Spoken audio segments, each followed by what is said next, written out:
Nagpur media से बातचीत दौरान विधायक बाला साहेब थोरात ने सोनम वांगचुक के आंदोलन को लेकर केंद्र सरकार पर निशाना साधा। उन्होंने कहा कि सोनम वांगचुक की आवाज सिर्फ उनकी व्यक्तिगत आवाज नहीं बल्कि देश के युवाओं और विद्यार्थियों की आवाज है, जिसे केंद्र सरकार सुन नहीं रही। वही उद्धव ठाकरे के राम रक्षा कार्यक्रम और राष्ट्रवादी कांग्रेस के दोनों गुटों के एकजुट होने की मुद्दे पर भी थोरात ने अपनी प्रतिक्रिया दी।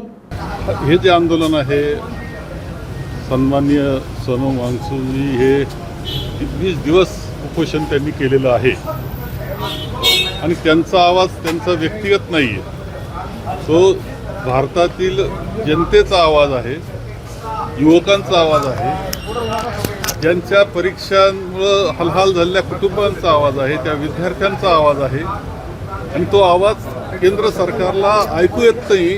हे या देशाच्या लोकशाहीचं दुर्दैव आहे। अभी ये सोनम वांगचुक जी का जो अनशन था, वो आवाज़ था, ये भारतीय जनता का था, युवकों का था, हमारे जो स्टूडेंट है, विद्यार्थी उनका था, उनके कुटुंबियों का था। और वो जो आवाज़ था वो दिल्ली के केंद्र स्थानीय है जो सरकार उनको सुनाई नहीं देता। ये तो आपकी डेमोक्रेसी का ये बहुत बुरा हो रहा है।